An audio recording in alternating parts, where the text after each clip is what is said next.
नमस्कार, आप देख रहे हैं एफएम न्यूज। मैं हूं आपके साथ शर्मिला चौहान। तो बार काउंसिल ऑफ इंडिया के चेयरमैन मनन मिश्र के बयान ने देश भर में कानूनी हलकों में हलचल मचा दी है। उन्होंने ये दावा किया कि देश में करीब 35 से 40% वकीलों की डिग्रियां फर्जी होने का संदेह है और कई लोग मनगढ़ंत प्रमाण पत्रों के आधार पर अदालतों में प्रैक्टिस कर रहे हैं। बीसीआई द्वारा शुरू किए गए डिग्री वेरिफिकेशन अभियान में बड़ी संख्या में वकीलों ने फॉर्म जमा नहीं किए और इससे संदेह और ज्यादा गहरा गया है। मामले ने न्याय व्यवस्था की पारदर्शिता और विश्वसनीयता पर गंभीर बहस छेड़ दी है। नमस्कार, एफएम न्यूज के विशेष प्रोग्राम माई कान शो में आपका स्वागत है। मैं हूं अमरेंद्र प्रताप सिंह और आज हम बात करेंगे एक ऐसे मुद्दे पर जिस पर विशेषज्ञ ही अपनी राय दे सकते हैं और जो विशेषज्ञ हमारे साथ मौजूद हैं वो है विधि विशेषज्ञ, वरिष्ठ अधिवक्तागण। वजह यह है कि आज का जो हमारा मुद्दा है, आज का जो हमारा सब्जेक्ट है, वो पूरी तरह जुड़ा हुआ है जुडिशरी से और जुडिशियरी में भी उस पार्ट से जुड़ा हुआ है जो जनता को न्याय दिलाता है। जी हाँ, अधिवक्तागण। बार काउंसिल ऑफ इंडिया के अध्यक्ष मनन मिश्र जी ने कहा है कि अदालतों में 35 से 40% ऐसे लोग अधिवक्ता बनकर घूम रहे हैं जो फर्जी डिग्री धारक हैं या जिनके पास डिग्री ही नहीं है या जो अधिवक्ता ही नहीं है, वो काला कोट पहने घूम रहे हैं। अब बड़ा सवाल बनता है। बयान जो है मनन मिश्र जी का, उसके अनुसार सबसे पहले तो इससे जो प्रैक्टिसिंग लॉयर हैं, जो वास्तव में लोगों को न्याय दिलाने के लिए प्रतिबद्ध हैं, कटिबद्ध हैं, उनकी छवि को नुकसान होता है और दूसरी तरफ जो क्लाइंट्स हैं या जो आम जनता है जिसे न्याय दिलाने के लिए यह पूरी व्यवस्था बनाई गई है, उसे न्याय भी नहीं मिलता और यह दोहरा नुकसान देश को पहुंच रहा है काले कोट की वजह से। और उस काले कोट की वजह से जिसमें डिग्री नहीं है, उस काले कोट की वजह से जो हक के साथ नहीं पहना गया है। हम जिनसे बात करेंगे, हमारे साथ मौजूद हैं विशेषज्ञगण। अवनीश कुमार भट्ट सर हैं, बहुत वरिष्ठ अधिवक्ता, और मनन मिश्र जी, और आपने साथ साथ काम भी किया है। कहीं ना कहीं एक दूसरे को आप जानते हैं, मेरे परिचित हैं। बिल्कुल। मैं आता हूं सर आपके पास। चारू मिश्रा एडवोकेट है, छात्र नेता के रूप में भी बड़ा अनुभव रहा है, छात्र संघ के अध्यक्ष भी रहे हैं, राजधानी लखनऊ में जाना माना चेहरा है। हमारे साथ अंकुर सक्सेना जी हैं, एक दल को अभी हम खोलेंगे, उसको प्रतिनिधित्व भी करते हैं और वरिष्ठ वकील हैं। और साथ में हमारे अंत में मौजूद है राजेश विद्यार्थी जी, ये भी एक बहुत पुरानी पार्टी को कहीं ना कहीं कनेक्ट करते हैं और वकील भी हैं। यानी सबके सब वकील हैं। लेकिन शुरुआत सबसे पहले आपसे होगी, इसलिए कि आपका अनुभव बड़ा है और सवाल भी हमारा बड़ा है। तो मैं आपके पास आ जाता हूं, ध्यान से देखना कैमरामैन आशीष। ये जो हमारे साथ वकील साहब खड़े, यही बताएंगे समस्या की जड़ कहां है। मैं आपके माध्यम से ये कहना चाहूँगा कि वकालत पेशे की एक अपनी बहुत ही उच्च मानदंड हैं उसके, और एक बहुत आदर्श स्थापित है समाज में। और इस गरिमामय पेशे के बारे में निराधार कोई टिप्पणी, कोई वक्तव्य किसी भी जिम्मेदार पद पर पदासीन व्यक्ति को नहीं देना चाहिए। इस संबंध में अगर कोई ठोस, किसी के पास कोई आंकड़े हों, कोई किसी प्रकार की कोई सूची हो, राज्यवार, जनपदवार कोई सूची हो, तो वो आंकड़े जारी करने चाहिए। निराधार कोई बात कहने से पूरे देश के अधिवक्ता समाज और इस गरिमामय पेशे की जो छवि है वो धूमिल होती है और आम जनता का विश्वास, जन आस्था को आघात पहुंचता है। ठीक बात है, लेकिन आधार तो दिया है मनन मिश्र जी ने। उन्होंने कहा कि अधिवक्ता के रूप में अलग अलग एसोसिएशंस में जितने लोग पंजीकृत हैं, उसके सापेक्ष जब हमने एक फॉर्म जारी करके कहा कि इसमें आप संबंधित सूचनाएं, संबंधित जानकारियां और तथ्य प्रस्तुत करें, तो 35 से 40% लोगों ने तो फॉर्म ही नहीं भरा हो। विगत कई वर्षों से हमारे यहाँ certificate of practice bar council of संबंधित राज्य की, देश की जो संबंधित राज्य की बार काउंसिल हैं, उन बार काउंसिल्स के द्वारा सर्टिफिकेट ऑफ प्रैक्टिस जो है वो जारी किया जा रहा है। उसमें एक मानक तय है, उस मानक के अनुरूप लोगों को सर्टिफिकेट ऑफ प्रैक्टिस जारी करने का जो है उसके लिए वो लोगों एक विहित फार्म है, और उस विहित फार्म में जो प्रारूप है उस प्रारूप पर अपनी संसूचनाओं को भर कर जो है वो वहाँ जमा करना रहता है। और उसके बाद बार काउंसिल, जो संबंधित राज्य की बार काउंसिल है, वो अपने जो वहाँ पर जो भी अभिलेख हैं उन अभिलेखों का सत्यापन करने के बाद सर्टिफिकेट ऑफ प्रैक्टिस जारी करता है। तो ऐसे में प्रश्न ये उठता है कि अगर माननीय मिश्र जी के पास या किसी भी राज्य अथवा जो भी संबंधित जिले, जहाँ कहीं भी इस तरह की कोई समस्या है, इस तरह के कोई आंकड़े सामने आ रहे हैं, तो उन लोगों को चिन्हित करके उनके विरुद्ध विधिक कार्रवाई की जानी चाहिए। विधिक कार्रवाई की जानी चाहिए, ठीक है, ये बात तो क्लियर हो गई। बिल्कुल बिल्कुल, मैं आपके पास आता हूं सर, मेरी बात पूरी होगी तो आपके पास आना ही पड़ेगा। आप इसमें एक चीज आई कि क्या केवल, सर ने जैसा कहा कि क्या केवल यह बात हवा में बोली गई है चारू मिश्रा जी, या वास्तव में आप भी जमीनी स्तर पर काम करते हैं, आप अदालत के अंदर जाते हैं, आपके जो जिनको आप न्याय दिलाने के लिए अलग अलग क्षेत्रों में जिनके लिए आप पैरवी करते हैं वो सब भी आपसे मिलने आते हैं। क्या वास्तव में अदालतों में ऐसी स्थिति है कि कुछ लोग काला कोट सिलवा के चले आ रहे हैं सीधे, या कुछ ने डिग्री ही फर्जी बनवा ली है? मतलब वास्तविक जमीनी स्थिति क्या है? माननीय मनन मिश्रा जी ने जो बात कही है, उनके कहने, उन्होंने संदेह अपना जाहिर किया है। उन्होंने किसी हमारे अधिवक्ता समाज पर या किसी पे व्यक्तिगत आरोप नहीं लगाया। उनका कहना है कि ये संदेह है कि ऐसे लोग, अच्छा, इस पे एक्सरसाइज हमारी लोकल बार्स भी करती रहती है। जो आपने कहा, अभी भट्ट साहब ने कहा, जैसे सीओपी वाला, बहुत से अभी ऐसे अधिवक्ता हैं जिनके पास सीओपी नहीं है, लेकिन वो हमारे यहाँ राउंड द क्लॉक एक्टिविटीज में रहते हैं। होता क्या है, मैं आपको बताऊं, अधिवक्ता जो है, जो प्रैक्टिशनर लॉयर है, उसके सबऑर्डिनेट्स कई सारे होते हैं, और कहीं कोई हिंड्रेंस होता है तो उसमें बदनाम अधिवक्ता होता है। तो उनकी मंशा को समझने का प्रयास करें। उनकी जो मंशा है, क्योंकि वो हमारे संरक्षक हैं, वो बार काउंसिल बीसीआई के वो चेयरपर्सन है प्रेजेंट टाइम पे, तो उनका दायित्व तो बनता है हमारे प्रति। इस जो हमारी गरिमा है, वो गरिमा का खंडन बिल्कुल ना हो, इस आधार पर उन्होंने इस बात को कहा है। अच्छा, ठीक है, जो उन्होंने संदेह जताया है 35 से 40%, तो क्या स्थिति इतनी बड़ी हो सकती है, इतनी विकराल भी हो सकती है कि 35-40%? ये तो जांच का विषय है। इस बात से मैं भट्ट साहब से सहमत हूं कि ये जांच का विषय है कि कितना, ये हाँ, ये जांच का विषय है कि कितना, ये एक बहुत बड़ा प्रतिशत है।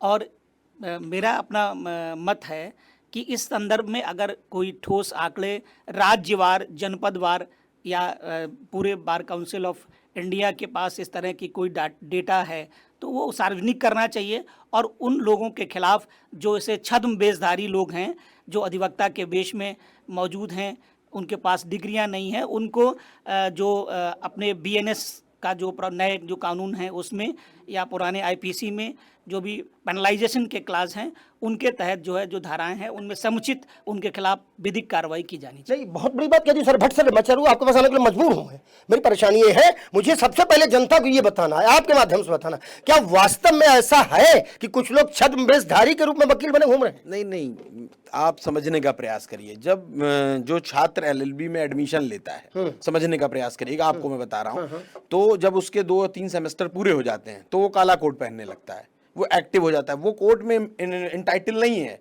लेकिन as a advocate court campus में तो है ही। वो ब्लैक है क्या ना, ब्लैक कोट पहनने वाला अधिवक्ता नहीं है, इसको आपको समझना पड़ेगा। अच्छा, वो सबसे बड़ी बात एक और है, मनन मिश्रा साहब जो हैं वो एडवोकेट प्रोटेक्शन एक्ट के बहुत बड़े पक्षधर हैं। उनका मानना ये है कि जब कल एडवोकेट प्रोटेक्शन एक्ट लागू हो जाएगा तो वो अधिवक्ता जिनको एक्चुअल उसकी आवश्यकता है, वो ही उसके उसमें आए। उनकी जो मैं समझ पा रहा हूं जिस बात को, कि जो एडवोकेट प्रोटेक्शन एक्ट जिसके लिए हम सब लोग मांग कर रहे हैं, मुझे नहीं लग रहा कि कोई भी असहमत होगा मेरी इस बात से। सबको चाहिए, सब नहीं, नो डाउट चाहिए भाई, हर आदमी का संरक्षण है, हर आदमी को कहीं ना कहीं वो है, तो हमारे पास भी ये होना चाहिए। और उसके बहुत बड़े पक्षधर हैं वो अभी उन्होंने इस पे एक बड़ा स्टेटमेंट दिया था एडवोकेट प्रोटेक्शन एक्ट को, कि अभी इस सत्र में ही हो सकता है कि उसके लिए प्रयास हो। ठीक है, अब हम ये जो वरिष्ठ अधिवक्तागण है, इनकी बात आपने सुनी, लेकिन अब हम आपसे ये बात कहना चाहते हैं कि हम पत्रकार के रूप में जब सूत्र जुटाने गए, जब जानकारी जुटाने गए, तो हमारे पास जो जानकारी आई वो भी है कि कई लोग जो न तो किसी रूप में उन्होंने एलएलबी की है, न किसी रूप में उन्होंने कानून की पढ़ाई की है, वो किसी भी रूप में वकील या वकील के रास्ते पे भी नहीं है, ऐसे भी कुछ लोग काला कोट पहनकर जनता के कुछ लोगों के साथ में डील करते हैं चीजें। अब ये जो हमें जानकारी दी दुकानदारों ने, बाहर खड़े होने वाले लोगों ने, आने वाले लोगों ने, कि कुछ लोग हैं और कहीं ना कहीं दबे स्वर में ये जानकारी हमने अदालत के अंदर, कचहरी के परिसर के अंदर ही जुटाई है। तो हम इस सवाल को लेकर चारू मिश्रा, क्योंकि हमने 2 बार पूछा, बहुत काबिल, बहुत विद्वान अधिवक्ता आए नहीं हमारी इस बात पे, लेकिन मैं अंकुश सक्सेना जी आपके पास आता हूं। मुझे सच चाहिए जनता के लिए, क्या वास्तव में कुछ छद्म भेषधारी वकील बने भी घूम रहे हैं, हाँ या नहीं? देखिए कुछ बोला हमने। देखिए सबसे महत्वपूर्ण बात यह है कि हर व्यवसाय में, हर समुदाय में कुछ बहरूपिये घुस आते हैं, और इसी बात को लेकर माननीय मनन मिश्रा जी ने जो बात कही है वो कही है। लेकिन जहाँ तक 35 से 40% का आंकड़ा है, ये निश्चित रूप से विश्वसनीय नहीं है।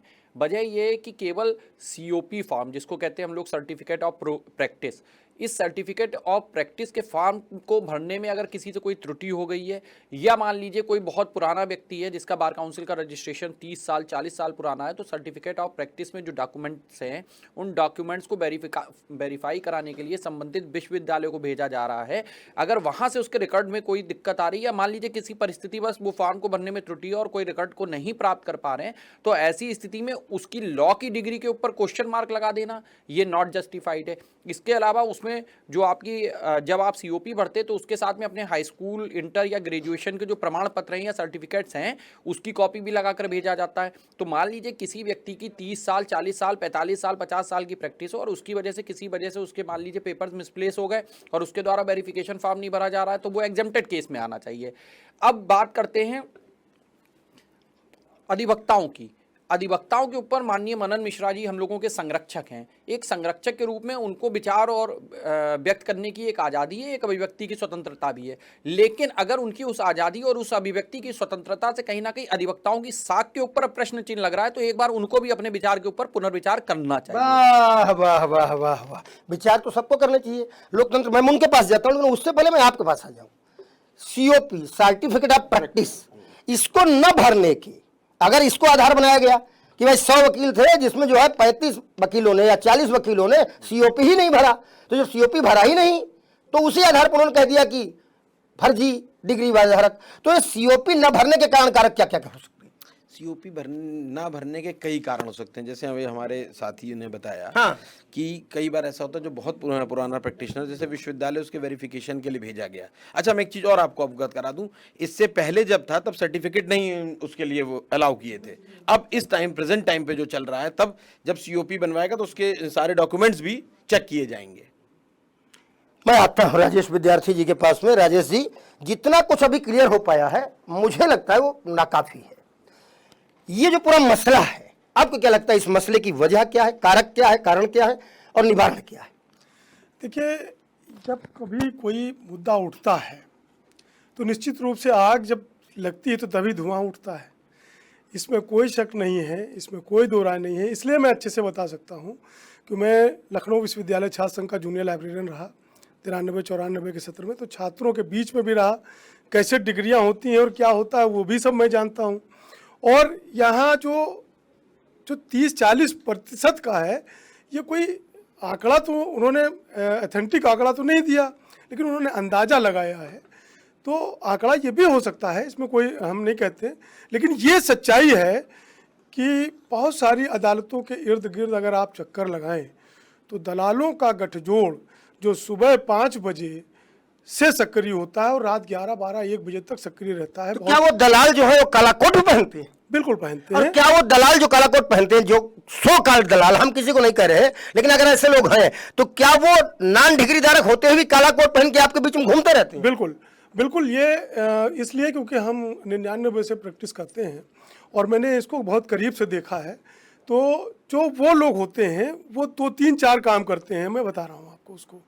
एक तो वो करते हैं एफिडेविट बनाने वाला काम, बाहर से कोई आता है उसको 400-500 रुपये में, 1000 रुपये में, 2000 रुपये में, 3000 रुपये, जैसा फिट हो जाए उसको वो करते हैं। तो वो अपने स्तर से करा लेते हैं, कोई बड़ा काम नहीं। काला कोट या सफेद शर्ट या जैकेट भी साथ में कुछ ना कुछ पहन के, वेशभूषा उस टाइम बिल्कुल वेशभूषा बिल्कुल वकीलों वाली होती है, और वो अपना पर्चे भी वकीलों के नाम पर देते हैं।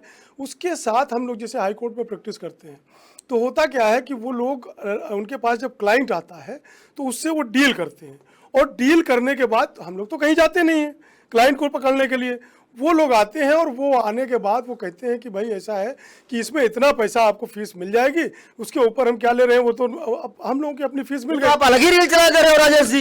बिल्कुल, ये सच्चाई है, इस सच्चाई को स्वीकार करना पड़ेगा, क्योंकि हम लोग इस चीज़ को रोज दो चार होते हैं। जब मत हो तो कुछ निकल के आ ही जाए। बिल्कुल।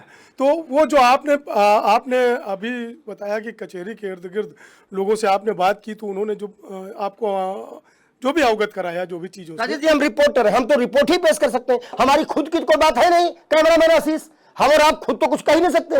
कोई कुछ कहता है वो हम जनता को दिखाते हैं। तो वो हम आपकी बात को ही बता रहे हैं, आप ही की बात को तो मैं पुष्ट कर रहा हूँ कि जो आपने निकाला है उसमें नहीं अगर 100% तो 90% तो सच्चाई है ही है। बहुत बड़ी बात, अगर 90% सच्चाई उस बात में है जो हमने बताई कि लोगों ने हमें बताया, तो फिर ये मसला लौट के फिर जाता है भट्ट जी के पास। सीनियर होने के नाते हम उनके पास फिर एक बार जाते हैं। और देखिए, अभी तक हमने इसमें राजनीति को कहीं पे न पाया है और न हमने इसमें राजनीति को घुसाया है, लेकिन अब सवाल राजनीति को और किनारे करने का वक्त आ गया है। गुरुजी, क्या वास्तव में कुछ ऐसे लोग काला कोट पहनकर या सफेद शर्ट पहनकर या काली जैकेट पहनकर अदालतों के इर्द गिर्द या अदालतों के दरवाजों पर या अदालतों के अंदर घूम रहे हैं जो वकील नहीं है? साफ साफ हमें इसका जवाब गुरुजी चाहिए।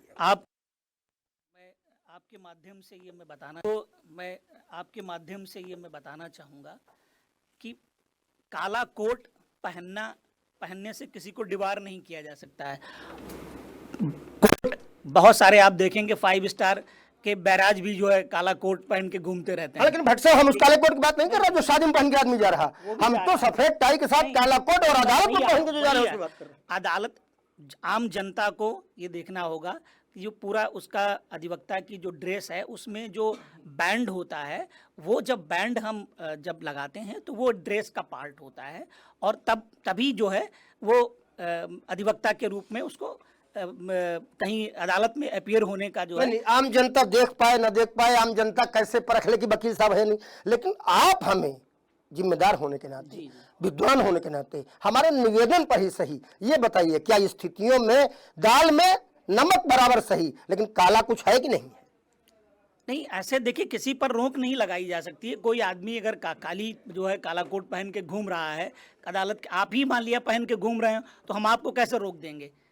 अनलेस एंड अनटिल जो अपीयर हो रहा है अदालत में, कोई व्यक्ति जब न्यायालय में अपीयर हो रहा है, यहाँ पर बात उन लोगों की हो रही है जो अदालत में वकालत कर रहे हैं, अपीयर हो रहे हैं, वो तो आप आगे बहुत आगे बात ले गए, लेकिन अदालत परिसर के अंदर, परिसर के बाहर अगर कोई व्यक्ति, अगर कोई क्लाइंट ही काला कोट पहन के आ जाए, सफेद शर्ट पहन के आ जाए काला, तो उसमें उस पर क्या रोक देंगे? सवाल बहुत बड़ा है। चारू जी, हम आपके पास आते हैं, आप स्पष्ट करते हो इसलिए आप स्पष्ट कर दोगे, बीमारी है या बिल्कुल नहीं है? क्या बीमारी के इलाज की आवश्यकता है या बीमारी है ही नहीं, इलाज की क्या जरूरत है? टेबलेट मत बनाओ, इंजेक्शन ही मत बनाओ, सिरप ही मत बनाओ, क्योंकि बीमारी है ही नहीं। हमने जो पूछा वो आम लोगों से पूछा, हमने आम वकील लोगों से भी बात की, उनका नाम लिए बगैर हमने, क्योंकि हम तो आदर देंगे तो कोई भी आदमी हमारी बात सुनेगा, मन होगा तो जवाब दे देगा।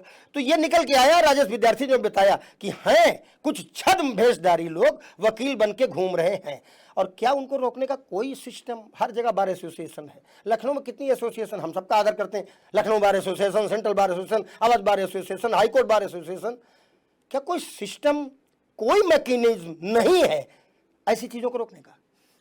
सारा सिस्टम है, सारा मैकेनिज्म है, और हर बार, चाहे वो लखनऊ बार हो, सेंट्रल बार हो, अवध बार हो, अपने अपने स्तर पर इसके लिए एक्सरसाइज करती रहती है। बीच बीच में ये चलते रहते हैं कि अभी जब से एक प्रकरण हुआ था, कुछ समय के लिए हुआ था कि अपना आप जब कार्ड चेक कराएंगे तब आपकी एंट्री होगी कैंपस के अंदर। जब आप अपना कार्ड चेक कराएंगे, खाली सफेद शर्ट काला कोट पहनने से, काला अगर जैकेट पहनने से नहीं। हाँ, आपके पास सीओपी कार्ड है, देन आप उसको जब दिखाएंगे तब आप अंदर जा पाएंगे। COP card, COP card, okay, that is the card. और इस कार्ड का क्या मतलब है? वहाँ तो सीओपी का ही मतलब है। तो जब आप अपना कार्ड, सीओपी कार्ड दिखाएंगे तब आप अंदर जा सकते हैं। तो इस तरह ये कह देना बिल्कुल ही गलत। अच्छा, फिर आपने जैसे कहा ना कि कोई भी घूम रहा है, हम उसको समझ के वकील उससे इंटरेक्ट करे ले रहे हैं, डील करे ले रहे हैं, तो ये तो उसकी भी कमी है ना जो कर रहा है। इसकी विश्वसनीयता आपको कहीं ना कहीं परखनी पड़ेगी। नहीं, जनता बिल्कुल भोली तो नहीं है, लेकिन बहुत भोली अभी भी है वकील साहब। मैं आपकी बात से पूर्ण रूप से सहमत हूँ, मैं डिनाई नहीं कर रहा हूँ आपकी बात को, लेकिन मेरी बात को समझने का प्रयास करिए। आपको अपने हैंड से भी सतर्कता बरतनी पड़ेगी ना। जैसे अभी मेरे मित्रों ने कहा कि हर पेशे में कुछ % लोग होते हैं। है, डर है, वकील साहब हैं आप। अरे जनता की औकात है वो पूछ दे कि आप नकली वकील हैं कि असली वकील हैं, हमें कार्ड दिखाइए। विषय फिर वही नहीं, मैं क्या ये संभव है वकील साहब? क्या? चारू मिश्रा जी, एडवोकेट चारू मिश्रा जी, मैं आपका बहुत आदर करता हूं। क्या ये संभव है कि आम गरीब मुनि गांव से जब कोई ठोकर खा के कोई परेशानी लेकर आए और किसी वकील के पास वो पहुंचे तो वकील से पहले ये पूछ सके कि औकात रखता है कि अपना सर्टिफिकेट आप प्रैक्टिस दिखाइए, अपना कार्ड दिखाइए, नकली है कि असली, आप पूछ पाएगा वो? नहीं पूछ पाएगा। आपकी बात से मैं पूर्ण रूप से सहमत हूँ, क्योंकि बहुत से असहाय लोग भी आते हैं और जिनकी बहुत से अधिवक्ता मदद करते हैं। जो आपने कहा ना, जैसे हाँ, लोग परेशान होते हम हैं, कहाँ से इनकार कर रहे हैं? मैं बहुत से ऐसे अधिवक्ताओं को भी जानता हूं जो एक पैसा किसी से न लेके अपनी जेब से पैसा लगा के लोगों की वकालत कर रहे हैं। तो आप पक्ष विपक्ष बस दोनों। यही सवाल तो था कि ये जिम्मेदारी बार एसोसिएशन को अपने ऊपर लेनी चाहिए, खुद वकीलों को अपने ऊपर जिम्मेदारी अधिक लेनी चाहिए कि जनता पर हम छोड़ दें कि जनता खुद है पता करे असली कौन नकली कौन। इसी बात के लिए मैं आदरणीय मनन मिश्रा जी ने जो अपना वक्तव्य दिया है, मैं ये नहीं कह रहा हूँ कि उन्होंने संदेह जाहिर कहा है, उन्होंने 35-40% हाँ, हम भी नहीं करे, उन्होंने प्रूव कर दिया। हाँ, उन्होंने ये नहीं कहा, उन्होंने कहा मुझे ये संदेह है। यानी समस्या है तो बट नेचुरल अगर कोई बात निकल कर आई है तो कहीं ना कहीं किसी आग तो सुलगी रही है। बहुत बढ़िया, इन्होंने बस गुरुदेव इतना समस्या है तो। देखिए, समस्याएं हर पेशे में बहुत मूलभूत समस्याएं तमाम उसमें रहती हैं। वकील न्यायाधीश बनता है, वकालत पेशे से ही जाता है। आज देश के चाहे स्वतंत्रता का आंदोलन रहा हो, चाहे वर्तमान परिवेश हो, जितनी भी सरकारें रहती हैं सब में वकीलों का योगदान रहता है। वकील ही सरकार चलाते हैं। माननीय Mishra ji bar council of India के चेयरमैन साहब वर्तमान में राज्यसभा सांसद भी हैं। तो अधिवक्ता समाज की एक बहुत बड़ी आवश्यकता है, बहुत महत्वपूर्ण व्यक्ति है। देश की आज़ादी में अधिवक्ताओं का योगदान रहा है।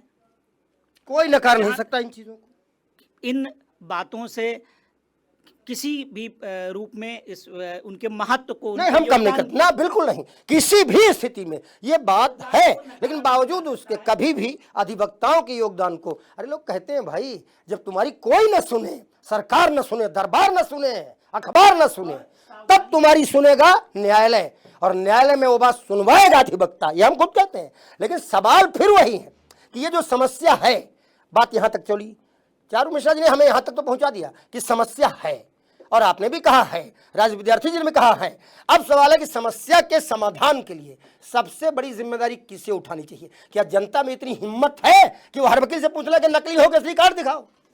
देखिए, सबसे महत्वपूर्ण प्रश्न ये है कि समस्या जब दुख पता है, दुख का कारण पता है, तो उसका निवारण क्या है। तो आप देखिए, इस तरीके का जो घटनाक्रम होता है, अभी लखनऊ में आप देखेंगे सेंट्रल बार एसोसिएशन ने भी कुछ समय पहले एक नोटिस जारी किया था। उस नोटिस में ये कहा गया था कि अगर कोई यहाँ पर ब्लैक पैंट और वाइट शर्ट पहन के अधिवक्ताओं के सिवा अगर आता है तो उसके खिलाफ कार्रवाई की जाएगी, क्योंकि यहाँ पे क्लर्क लोग भी पहन के आने लगे थे। मामला आगे पहुंच रहा है। हाँ। बिल्कुल, जो वास्तविकता है, तो यहाँ पे चूंकि क्लर्क लोग भी पहन के आने लगे तो उस स्थिति में सेंट्रल बार एसोसिएशन ने संज्ञान लिया और ये नोटिस जारी की। इसके अलावा आपके संज्ञान में एक तथ्य और डाल दूं कि ऐसा नहीं है कि एडवोकेट्स को लेकर पूर्ण इस तरीके का है। समाज में चूंकि माननीय मनन मिश्रा जी ने इस तरीके का बयान दे दिया, तो मेरा आम जनमानस से आपके सम्मानित चैनल के माध्यम से ये अनुरोध है, ये अपील है कि भ्रम की स्थिति ना फैलाएं और अपने किसी भी अधिवक्ता भाई जो उनके केस की पैरवी कर रहा है, सम्यक रूप से पैरवी कर रहा है, उसकी काबिलियत या उसकी कॉम्पिटेंसी के ऊपर प्रश्न चिन्ह ना लगाए। क्यों? क्योंकि अगर अधिवक्ता कोर्ट में जिस समय आपका केस दाखिल करता है उस समय वकालतनामा दाखिल करता है और उस संलग्न वकालतनामे के ऊपर आपका bar council of Uttar Pradesh का जो पंजीकरण संख्या होता है, वो पंजीकरण संख्या उसके ऊपर मेंशन होता है। बिल्कुल। इसके अलावा जो सीओपी नंबर है, तो बार काउंसिल के पंजीकरण संख्या के साथ साथ सीओपी नंबर भी उस संलग्न पे मेंशन होता। इसके अलावा जैसे आप ऑनरेबल हाई कोर्ट की बात करते हैं तो वहाँ तो ऑटोमेटिकली आप देख रहे होंगे इस समय एओआर वहाँ पे चलता है। एओआर का मतलब है एडवोकेट ऑन रोल का है, तो जिसके पास एओआर होगा वही वहाँ पर प्रैक्टिस कर सकता है। तो जो सम्मानित बार एसोसिएशंस हैं जनपद की, माननीय मनन मिश्रा साहब पूरे भारतवर्ष का रिप्रेजेंट कर रहे हैं, जो संलग्न बार एसोसिएशन से जिसका कोई व्यक्ति मेंबर है, व्यक्ति इन द सेंस कोई अधिवक्ता मेंबर है, उसकी उस बार एसोसिएशन की प्राथमिक जिम्मेदारी है कि वो अपने सदस्यों को वेरीफाई करे। और जहां तक मैं ये समझता हूं कि प्रत्येक बार एसोसिएशन अपने सदस्य को वेरीफाई करती है। चारू जी, मामला जहां तक आप ले गए थे उससे थोड़ा और आगे गया है, और क्योंकि आप सब इतने विद्वान हैं कि बहुत धीरे धीरे जा रहे हैं असली समाधान की ओर और समस्या के वास्तविक विश्लेषण की ओर, तो हम आप जहां से छोड़े थे उसके आगे थोड़ा हमें अंकुर जी ले गए। तो हम आप पर फिर आते हैं। इन्होंने कहा कि एक बार एसोसिएशन ने कहा, इन्होंने कहा कि मुंशी भी कुछ सफ़ेद पैंट और शर्ट पहन के आने लगी, सफ़ेद शर्ट और पैंट, कुछ अन्य लोग भी इन्होंने ऐसा बोला, हम किसी को नहीं बोल रहे। और सबसे पहली चीज़, हम इफिकेसी और डिग्निटी पर कोई सवाल नहीं कर रहे। जो वकालत है वो एक पेशा न्याय से जुड़ा हुआ है, था और हमेशा रहेगा। आम जनता के लिए सबसे बड़ा सहारा अगर न्याय पाने के लिए कोई है तो वकील था, वकील है और वकील ही रहेगा। लेकिन अगर हमें वाकई फिल्ट्रेशन की आवश्यकता पड़ी और समस्या को दूर करने के लिए उपाय करने पड़े तो अधिवक्ता और एसोसिएशन ही करेंगी कि जनता कर पाएगी? जितनी भी बार एसोसिएशन, लोकल बार एसोसिएशंस हैं या यूपी बार काउंसिल है या बार काउंसिल ऑफ इंडिया है, सब अपने स्तर पर कर रही हैं, सब अपने स्तर पर लगी हुई हैं और इसकी आवश्यकता भी है। आवश्यकता भी है। और आप जो आज चर्चा कर रहे हैं वो उसी का परिणाम है, नहीं तो आप चर्चा ही ना कर रहे होते। हाँ, विषय सामने आता तभी हम बात करते हैं। आप आज जब आप जो चर्चा कर रहे हैं, जो आपने हम लोगों को बुलाकर हम लोगों का वो वक्तव्य जानने का प्रयास किया, उसका कारण भी तो यही है। अगर चिंता ना होती तो फिर क्यों हम यहाँ चर्चा कर रहे हैं? बिल्कुल, चिंता। हाँ। और मैं बताना चाहूंगा, लेकिन अधिवक्ताओं के विषय पे भी सोच लीजिए। सबसे बड़ा जो अधिवक्ता जितना दंश झेलता है, अधिवक्ताओं में एक ऐसी भी लेयर है जो बहुत दंश झेलती है। सोच लेंगे उसकी भी भावनाओं पर विचार करके, सारा आरोपी नहीं है उसके ऊपर। नहीं, कोई आरोप नहीं, आरोप तो बिल्कुल नहीं है, आरोप नहीं है, स्थिति का विश्लेषण मात्र है। आशीष, कैमरा चलाते चाहते ये भी देखो कि जरूरत तुम्हें भी पड़ सकती है अदालत जाने की, और उसके बाद में इस समस्या को अगर जानते होगे कम से कम गड़बड़ में फंसोगे। चलिए मैं आता हूँ राजेश जी के पास में करो। राजेश जी, आप पहले व्यक्ति थे जिसने हमारी इस चर्चा में बम फोड़ा। अब बम जब आपने फोड़ा तो बम एकदम से नहीं फटा। बम वही है ना, राजू श्रीवास्तव जी हमारे थे कलाकार, उनकी कहावत कि बम आए फिर मुस्कुराए फिर बोले कि मैं फटूं ना फटूं। लास्ट में हमारे सबसे सीनियर साहब ने भी कह दिया कि नहीं नया है, समस्या है। अब हम ये जानना चाहते हैं, समस्या पर हमने बात कर ली, समाधान किस एंड से सबसे महत्वपूर्ण निकलेगा? जनता भी धीरे धीरे, आप अगर निर्देश करोगे, आप सब चाहोगे तो जनता भी कहेगी कि भाई बड़े वकील साहब से, इतना तो कही लेगी कि बड़े वकील साहब कहिए कि आपके साथ हम काम करी तब तो करोगे आपसे काम, और नहीं तो ना करोगे। इतना तो जनता भी कह लेगी बाद में कि वो बड़े वाले वकील साहब कहिए कि आपके यहाँ काम कराओ, या वही भेजिए जिनका हुआ है साथ जाइए। लेकिन इसमें समाधान किस एंड से सबसे बड़ा हो सकता है? देखिए, जो समाधान का मामला है, बार एसोसिएशन अपने स्तर से करती हैं और प्रयास करती हैं, लेकिन बहुत बड़े पैमाने पर अभी इस दिशा में काम नहीं हुआ है, लेकिन बार एसोसिएशन के स्तर से। लेकिन जो शासन प्रशासन और न्यायालय के आदेश होते हैं, और जब उनके आदेशों से जब काम होता है, तो जो वकील साहब अभी हमारे बगल के साथ के लोग कहना चाहते हैं वो साफ नहीं कह पाए। तो होता क्या है कि जिन हम बात कर रहे हैं, पहनने वालों की बात नहीं कर रहे हैं, हम उस पहनने के साथ ये जो प्रैक्टिस में अपने आप को लॉयर शो करते हैं, वकील शो करते हैं, उनके खिलाफ हमारे लोगों की बात है। और जब उनके खिलाफ अभियान चलता है तो पुलिस प्रशासन के लोग और तमाम के लोग जो जहाँ जिस भी स्तर से अभियान चलता है, तो वो ओरिजिनल लोगों के यहाँ ही जांच पड़ताल और उत्पीड़न करते हैं। देखिए, हमारी बहुत ज्यादा हिम्मत तो नहीं है, वकालत पेशा ऐसा है जिससे हम लोग भी डरते हैं। लेकिन आपने एक चीज अभी बीच में खोली थी कि कुछ एक्चुअल लायर, कुछ वास्तव में वकील जो है वही प्रश्न दे देते हैं ऐसे कुछ लोगों को, और तब उनका दिमाग और बढ़ जाता है। नहीं, आपने कहा था कि वो उनसे आके पूछ लेते हैं कि केस लाए हैं, इसमें हमारी क्या मदद होगी। नहीं, ऐसा नहीं, मैंने ये नहीं कहा था। आप उसको नहीं, मैं आपकी बात का, मैं कोई आरोप नहीं लगा रहा, लेकिन आपने कहा कि कुछ लोग जो वास्तव में वकील हैं, अधिवक्ता हैं, उनके साथ ऐसे कुछ लोग जुड़ जाते हैं जो वकालत की डिग्री नहीं लिए। उसी बात को दो बार आप कह रहे हैं। हाँ। मैं कह रहा हूँ कि मैंने ये कहा कि जो लोग वहाँ पर केस इकट्ठा करते हैं, इकट्ठा करते हैं और जा करके दूसरे लोगों को, वकीलों को देते हैं, केस इकट्ठा करते हैं, वकील बन के देते हैं, जाके वास्तव में वास्तविक वकील को देते हैं। वो बात मैंने कही थी। लेकिन जो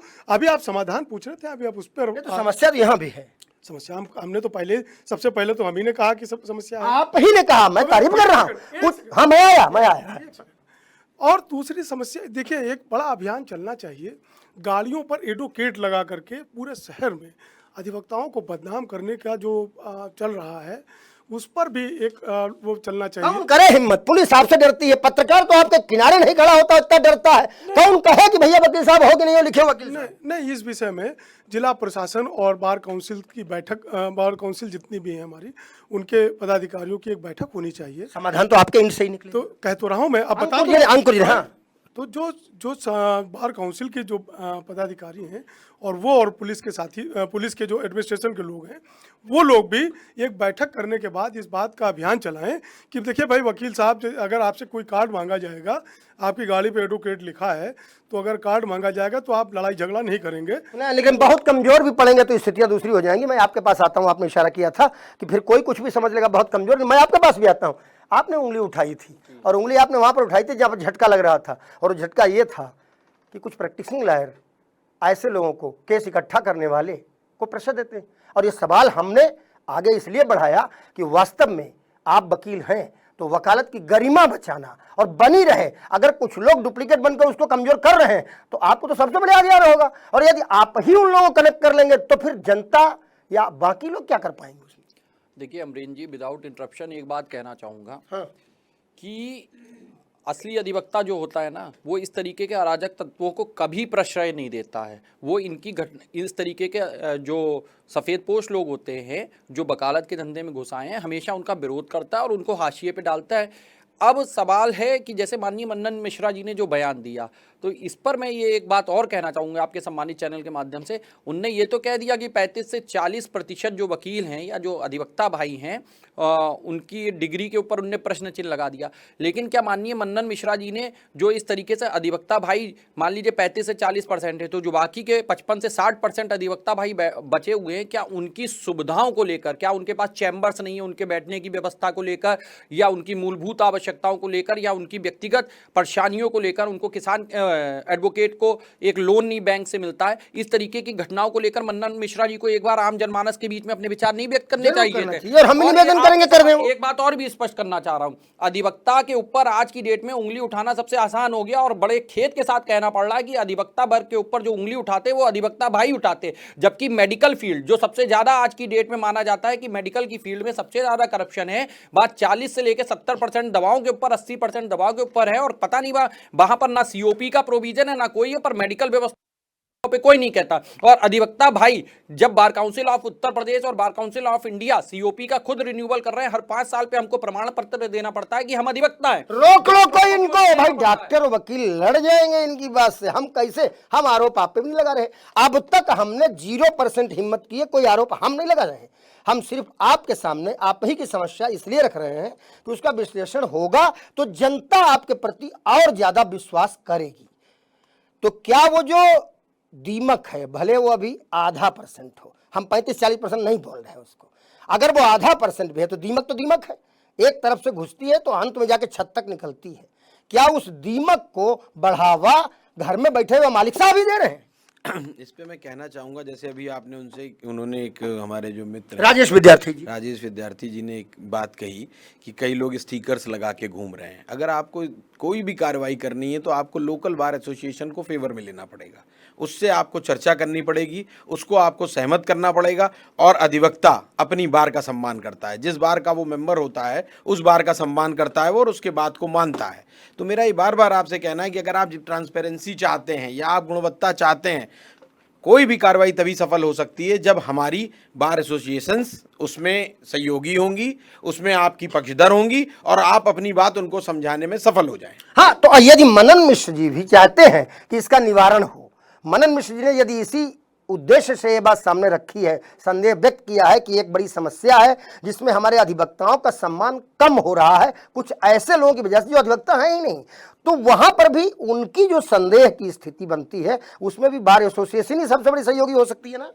हाँ, तो वो देखिए, वो तो जो आप मुझसे अभी आपने 2 तरह के शब्द में मुझसे किए। एक आपने जनता के विषय पे पूछा, हाँ। प्रशासन के विषय में पूछा, अब उसमें आपने आदरणीय मनन मिश्रा जी को जोड़ दिया। तो ये दोनों अलग अलग हैं, ठीक, ये दोनों वेरिफिकेट करते हैं। हाँ, बिल्कुल अलग। हाँ। वो अगर मनन मिश्रा जी जो चाहेंगे, वो तो बार काउंसिल ऑफ इंडिया के प्रेसिडेंट हैं ही, तो हमारी मातृत्व संस्था है वही हमारे यहाँ सारे, चाहे जितनी भी स्टेट्स की बार हैं सब गवर्न होती हैं वहीं से, ठीक है। तो वो मुझे नहीं लगता है कि उसमें कोई बहुत बड़ा तो हम लोग उम्मीद कर सकते हैं कि निकट भविष्य में कोई ऐसा सर्कुलर आप लोगों के बीच में आएगा, कुछ ऐसी नियमावली बनेगी कि अगर ये समस्या है तो आगे ना हो।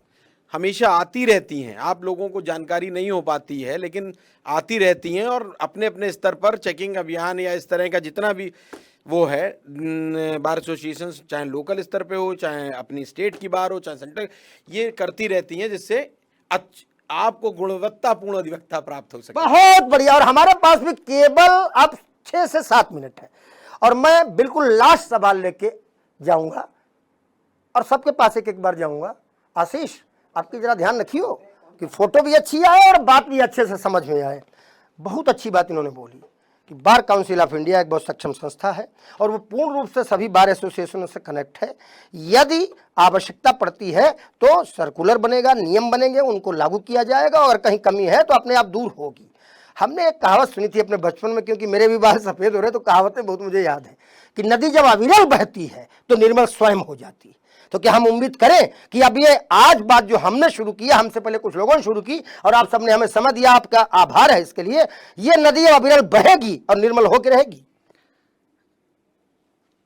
अधिवक्ता पेशा जो है, विद्वता का समाज में अधिवक्ता ही एक ऐसा व्यक्तित्व है जिसके नाम के आगे विद्वान शब्द जोड़ा जाता है। बिल्कुल। और रही बात जहाँ तक किसी बाहरी व्यक्ति के पेशे में आने की, तो देखिए जो आपराधिक मानसिकता के लोग हैं, लोग पुलिस की वर्दी खरीद लेते हैं, डुप्लीकेट पहने घूमते हैं, तमाम फर्जी दरोगा मिलते हैं, फर्जी आईएएस आईपीएस पकड़े जाते हैं। अभी कुछ दिन पहले नोएडा में पूरा जो है विदेश मंत्रालय कोई चला रहा था, पकड़ा गया।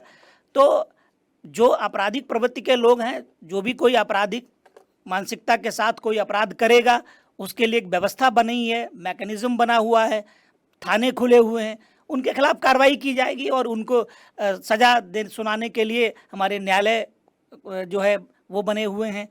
तो एक बहुत बड़ा विषय है, इस पर आप अनवरत रूप से बहुत लंबी चर्चा। बड़ा विषय, बिल्कुल सही है। दुनिया में कहीं कुछ भी होता है तो लोग कहते हैं सुनो वकील साहब से मत भिड़ना, क्योंकि मामला कुछ भी होगा जाओगे अदालत में ही। लेकिन कमाल के अपराधी हैं ऐसे अपराधी जो उसी अदालत में अपराध करने की हिम्मत कर लेते हैं। देखिए मैं आपको एक बात और बता और दूं। वो भी वकील बन के। नहीं, वो तो खैर एक आपने जो अपनी बात कही मैं सुन रहा हूँ उसको, लेकिन मैं आपको एक बात और बता दूं, ये सच है और ये भी आप भी इस बात पर डिनाई नहीं करेंगे कि जब किसी को कहीं कोई संरक्षण नहीं मिलता है, जब किसी का कोई पूछने वाला नहीं होता है, तो एक अधिवक्ता ही होता है जो उसके लिए संघर्ष करता है। ये आप इस बात को डिनाई कोई नहीं, ये एकदम स्टेब्लिश बात है, इसको हम 100 बार भी कहेंगे तो ऐसे ही रहेगी। वही मैं कहना चाहता हूँ कि अधिवक्ता एक है। और फिर जैसा भट्ट साहब ने कहा, सच है भाई, हर पेशे में कुछ लोग हैं, उनको चिन्हित करिए, निकालिए, खत्म करिए। हाँ, उन्होंने कहा फर्जी दरोगा निकल आता है, फर्जी डॉक्टर निकल आता है, पत्रकार तो न जाने कितने कहने नहीं चाहिए। हम तो हमारे बीच में तो मैगी बनने में 2 मिनट लगता है, पत्रकार होने में 1 मिनट नहीं लग रहा। मैं उसी बात को मैं कहना चाहूँगा, उन्हीं की बात को मैं डिट्टो करूंगा कि ये विषय है जांच का, इसमें कोई वो नहीं। लेकिन हाँ, ये सच है कि अधिवक्ता जिसकी जितनी मदद कर सकता है उतना इस समाज में कोई वर्ग नहीं कर सकता। और बड़ी बड़ी क्रांतियां अधिवक्ताओं के ये मानेंगे कि इस पर एक्शन की जरूरत है। नोड़ा, इसमें एक्शन की जरूरत है और लगातार एक्शन होते रहते हैं, वो नहीं पता चल पाते हैं। इस समय आदरणीय मनन मिश्रा जी ने कह दिया है तो चर्चा हो रही है। बट सर, इसमें एक्शन की जरूरत है, ये कहेंगे। बिल्कुल बिल्कुल, अवश्य जो है ऐसे लोगों को, अगर कोई पेशे में कोई जो अधिवक्ता नहीं है, उनको चिन्हित किया जाए और उनके खिलाफ विधिक कार्रवाई हो। ठीक बात है, बहुत बड़ी चीज स्टेब्लिश कर लिया मैंने, इतनी देर बाद मैं कर पाया। और मैं आप दोनों के पास आता हूं, बिल्कुल लास्ट सवाल मेरा है, क्या इस पर एक्शन की जरूरत है और किस स्तर पर एक्शन की जरूरत है? देखिए, एक्शन के बारे में तो आप लगातार पूछ ही रहे हैं लोगों से। तो एक्शन की जरूरत तो है ही है, और अगर एक्शन की जरूरत नहीं होती तो सवाल कैसे आता? थोड़ा बाइफरकेट कर दें कि किस किस लेवल पे हो सकता है, आपका जो अपना सुझाव हो। जी देखिए, हमने आपको शुरुआत में ही बताया कि इसका निवारण कैसे होगा। तो बार काउंसिल्स को विश्वास में लेकर के जिला प्रशासन, ये देखिए सरकारों का एक ट्रेंड बन गया है कि अधिवक्ताओं को कमज़ोर करने के लिए अधिवक्ताओं के ऊपर आरोप लगाओ। अच्छा, अधिवक्ता की जो अपनी समस्या है, माननीय मनन मिश्रा जी ने कह दिया, सरकार यहाँ कहीं थी नहीं बीच में, ये तो आपके बार काउंसिल और आप सबके मैं बीच बता रहा हूँ सरकार कहाँ पे है। मैं फिर पार्टियां आ जाएंगी, सबके अपने अपने कहीं ना कहीं विचार आ जाएंगे। नहीं, मेरी और ये शो दोगुना हो जाएगा जितनी देर का चलना है। मेरी बात आप सुनते क्यों नहीं? मेरा निवेदन जो था उसमें बता दीजिए, आपको किस स्तर पे इसमें एक्शन की जरूरत लगती है? देखिए मैं सरकार, एक सरकार की बात मैंने नहीं की, जो सरकार आ जाती है तो और लोग, मैं सरकार यहाँ पे बहुत दूर है, इस मुद्दे से सरकार बहुत दूर है। लेकिन सरकार जो भी हो, कोई भी सरकार हो, किसी भी पार्टी की सरकार हो, उस सबका एक ही उद्देश्य है कि अधिवक्ताओं को कमजोर कैसे किया जाए, क्योंकि अधिवक्ता किसी भी समय सत्ता बहुत बड़ा आरोप है, इस पर बहुत बड़ी बहस हम किसी दिन करेंगे। लेकिन अभी सुन लीजिए क्यों कह रहा हूं मैं। तो होता क्या है कि ये पारदर्शी व्यवस्था बना करके इस समस्या को दूर किया जा सकता है, दूर किया जा सकता है। वकीलों के सहयोग में 50% से ज्यादा चाहिए या कम चाहिए? वकील पूरा सहयोग करते हैं, करते हैं, बिल्कुल ठीक है। वकील न्यायप्रिय होते हैं और वो न्याय के संरक्षण में रह करके हर एक तरीके का सहयोग करते हैं। और वकीलों से अगर आप कहते हैं कि वो सहयोग नहीं करते हैं, लड़ाई करते हैं, नहीं, हम कतई नहीं कहते, वो न्यायप्रिय होते हैं। हम कहते हैं ऐसे तो न्यायप्रिय होते हैं। हम तो कहते हैं न्याय वहीं से शुरू वहीं तक खत्म ही नहीं है। पूरे 1 मिनट। हाँ, मैं एक मिनट आपके पास आऊंगा, लेकिन मेरे पास समय थोड़ा बस कम। मैं अभी आपके पास पलटता हूं इधर। मेरा सवाल, हालांकि बहुत कुछ सुझाव आया, आपकी नजर में बिल्कुल सहज होके इस समस्या के समाधान के लिए, क्योंकि समस्या है ये मालूम है, सबने माना, समाधान के लिए किस स्तर पर आपको सुझाव देना चाहे ये एक्शन होना चाहिए? देखिए, सर्वप्रथम तो बात यह है कि हमारे यहाँ COP क्यों आया, सर्टिफिकेट ऑफ प्रैक्टिस क्यों आया, समस्या नजर आई, उस समस्या के समाधान के लिए आया। हमारे यहाँ वेरिफिकेशन क्यों होता है हर 5 साल पे, समस्या नजर आई, उस समस्या के समाधान के लिए अनवरत रूप से हम लोग उत्तरोत्तर लगातार निरंतर कार्य कर रहे हैं। हमारे यहाँ अगर आपको किसी व्यक्ति के विषय में ये भी नियम है कि अगर मान लीजिए ये लगता है कि कोई व्यक्ति प्रैक्टिसिंग एडवोकेट नहीं है, तो संबंधित बार काउंसिल को या बार एसोसिएशन को आप रिटर्न में दीजिए, तो कहीं ना कहीं उस व्यक्ति के विशेष के खिलाफ कार्रवाई हो रही है। तो हम लोग निरंतर जब समस्या आती है तो उसके समाधान की ओर अग्रसारित होते हैं। और निश्चित रूप से मान के चलिए हम लोगों के समक्ष जब भी इस तरीके का कोई प्रकरण आएगा, या बार काउंसिल के समक्ष, या बार काउंसिल ऑफ इंडिया के समक्ष, या बार एसोसिएशन के समक्ष इस तरीके की कोई बात आएगी, तो उसके खिलाफ सख्त से सख्त एक्शन लिया जाएगा। और एक बात और कहना चाहूँगा कि ठीक है, माननीय मनन मिश्रा जी का ये व्यक्तिगत विचार हो सकता है कि 35 से 40% है, लेकिन ये वास्तविकता के धरातल से फिलहाल दूर नजर आता है। ठीक बात है। कोई चीज आप सुझाव के रूप में देना चाहिए एक वाक्य में? नहीं, तो मैं तो कह रहा हूँ कि जिला प्रशासन अगर इसमें हमारे बार काउंसिल्स को विश्वास में ले करके और अगर अभियान चलाता है, तो निश्चित रूप से जो अधिवक्तागण सहयोग देंगे। बिल्कुल बहुत बढ़िया। बहुत घोर आपत्ति है जिला प्रशासन को बार काउंसिल के कार्यों में हस्तक्षेप नहीं करना चाहिए। मामला है, देखिए, अब हमने सबसे बात की, आशीष, हमने सबसे बात की, सब लोग बहुत विद्वान हैं। और आज मैंने दलों की बात ही नहीं की, वरिष्ठ अधिवक्ता हैं चारू मिश्रा, भारतीय जनता पार्टी जो सत्ता में है उससे जुड़े हैं, मैं परिचय करा देता हूँ। हमारे साथ अंकुर जी हैं, राष्ट्रीय लोकदल के साथ बहुत अच्छा कनेक्शन है, और राजेश विद्यार्थी कांग्रेस के नेता हैं।